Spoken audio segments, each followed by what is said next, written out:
Assalamualaikum warahmatullahi wabarakatuh. Saya Inayatul Maulah, NPM 2121010088, Program Studi Hukum Keluarga Islam semester 5.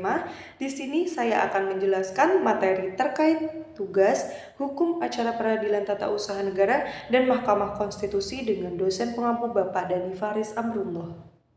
Dasar-dasar peradilan tata usaha negara. A. Dasar hukum pembentukan peradilan tata usaha negara. Negara tidak hanya berfungsi menjaga ketertiban semata-mata, tetapi negara juga ikut campur tangan mengusahakan dan menyelenggarakan warga negaranya untuk mencapai kesejahteraan dan kebahagiaan. Dalam ikut aktif menyelenggarakan kesejahteraan tersebut, negara ikut campur tangan secara intens mengurusi kehidupan pribadi masing-masing individu. Campur tangan negara dalam berhubungan dengan individu warga negara meliputi hampir seluruh aspek kehidupan.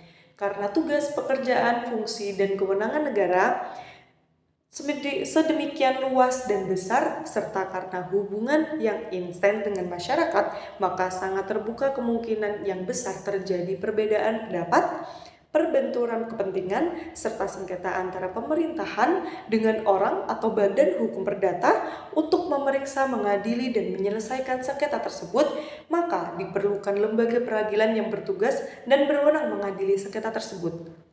Lembaga peradilan tersebut yakni Peradilan Tata Usaha Negara. Vegestal menjelaskan bahwa suatu negara hukum formal harus memiliki 4 unsur, yaitu yang pertama, adanya perlindungan terhadap hak asasi manusia, yang kedua, adanya memisah atau pembagian kekuasaan, yang ketiga, setiap tindakan pemerintahan harus berdasarkan pada peraturan perundang-undangan yang berlaku, yang keempat, adanya peradilan tata usaha negara. Indonesia sebagai hukum memiliki dasar konstitusional pembentukan peradilan tata usaha negara, yaitu dalam pasal 24 Undang-Undang Dasar 1945 yang menyatakan bahwa pertama, kekuasaan kehakiman merupakan kekuasaan yang merdeka untuk menyelenggarakan peradilan guna menegakkan hukum dan keadilan. Kedua, hukum kehakiman dilakukan oleh sebuah Mahkamah Agung dan badan peradilan yang ada di bawahnya dalam lingkungan peradilan umum, lingkungan peradilan agama, lingkungan peradilan militer, lingkungan peradilan tata usaha negara, dan oleh sebuah Mahkamah Konstitusi.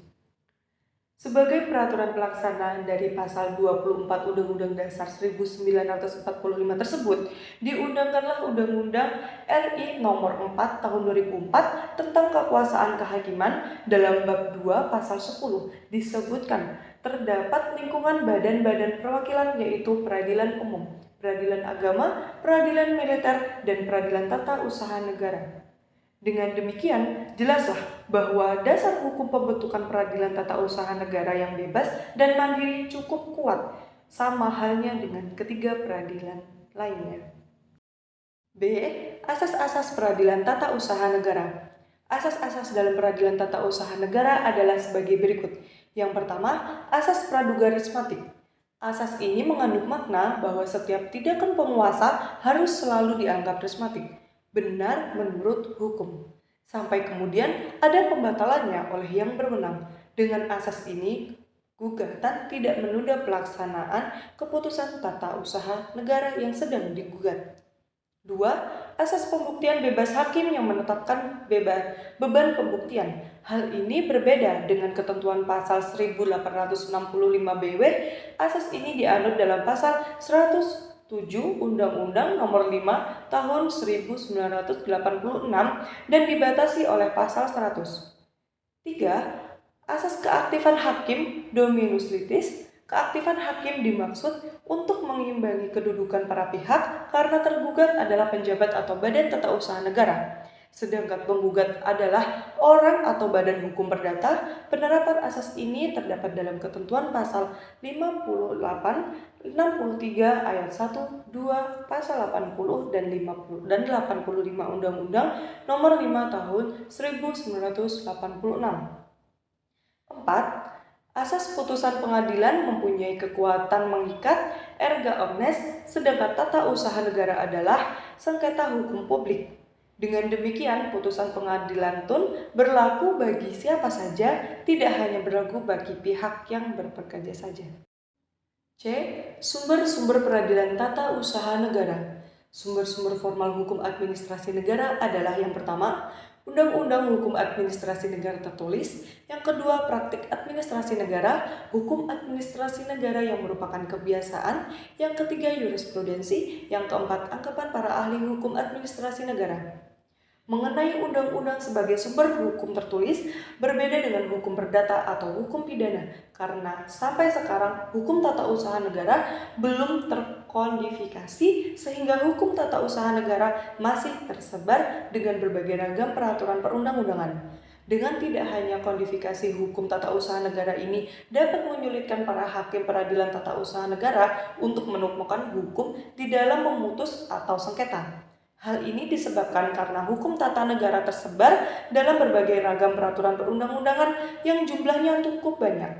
Berbeda dengan bidang hukum tata usaha negara yang banyak menimbulkan sengketa, misalnya bidang kepegawaian, agraria, perizinan, dan bidang berpakaian, yang semuanya tersebar dalam beragam peraturan perundang-undangan, baik dalam bentuk undang-undang peraturan pemerintah, keputusan presiden, keputusan menteri, sampai pada keputusan dan peraturan kepala daerah. Menurut Donner, kesulitan membuat kodifikasi hukum tata usaha negara disebabkan oleh yang pertama, peraturan-peraturan hukum tata negara berubah lebih cepat dan sering secara mendadak. Sedangkan peraturan-peraturan hukum privat dan hukum pidana berubah secara berangsur-angsur saja. Yang kedua, pembuatan peraturan hukum tata usaha negara tidak berada dalam satu tangan di luar pembuatan undang-undang pusat. Hampir semua departemen dan semua pemerintahan daerah swasta membuat juga peraturan hukum administrasi negara sehingga lapangan hukum administrasi negara beraneka warna dan tidak bersistem. D. Persamaan dan perbedaannya dengan peradilan lain. Hukum acara peradilan tata usaha negara mempunyai persamaan dengan perbedaan dengan hukum acara perdata. Perbedaan-perbedaan itu antara lain: 1. Para hakim yang aktif karena ia dibebani tugas untuk mencari kebenaran material. 2. Adanya ketidakseimbangan antara kedudukan penggugat dan tergugat. Dengan mengingat hal ini, maka perlu diatur adanya kompensasi karena diasumsikan bahwa kedudukan penggugat adalah dalam posisi yang lemah dibandingkan tergugat selaku pemegang kekuasaan publik.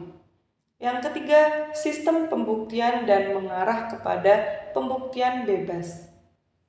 Materi selanjutnya yakni sengketa tata usaha negara. Sengketa tata usaha negara diatur dalam pasal 1 angka 4 Undang-Undang Nomor 5 Tahun 1986, yaitu sebagai sengketa yang timbul dalam bidang tata usaha negara antara orang atau badan hukum perdata dengan badan atau pejabat tata usaha negara, baik di pusat maupun di daerah, sebagai akibat dikeluarkannya keputusan tata usaha negara termasuk sengketa pegawaian berdasarkan peraturan perundang-undangan yang berlaku. Unsur-unsur TUN yaitu sebagai berikut. Yang pertama, sengketa yang timbul dalam bidang TUN. Yang kedua, antara orang atau badan hukum perdata dengan badan atau pejabat TUN. Yang ketiga, sebagai akibat dikeluarkannya TUN, termasuk sengketa kepegawaian berdasarkan peraturan perundang-undangan yang berlaku.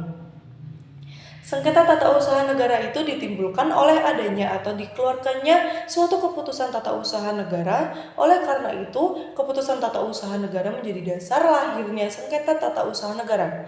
Keputusan tata usaha negara menurut pasal 1 angka 4 Undang-Undang Nomor 5 Tahun 1986 dimaksud sebagai suatu penetapan tertulis yang dikeluarkan oleh badan hukum atau pejabat TUN yang berisi tindakan hukum TUN yang berdasarkan peraturan perundang-undangan yang berlaku, yang bersifat konkret, individual, dan final, yang menimbulkan akibat hukum bagi seorang atau badan hukum perdata. Unsur-unsur keputusan tata usaha negara berdasarkan pasal 1 angka 4 dan penjelasannya hukum Undang-Undang Nomor 5 Tahun 1986. Baiklah, cukup sekian yang dapat saya sampaikan. Kurang dan lebihnya saya mohon maaf. Saya akhiri. Ihdinas syiratal mustaqim. Wallahul muwaffiq ila aqwamit thoriq. Wassalamualaikum warahmatullahi wabarakatuh.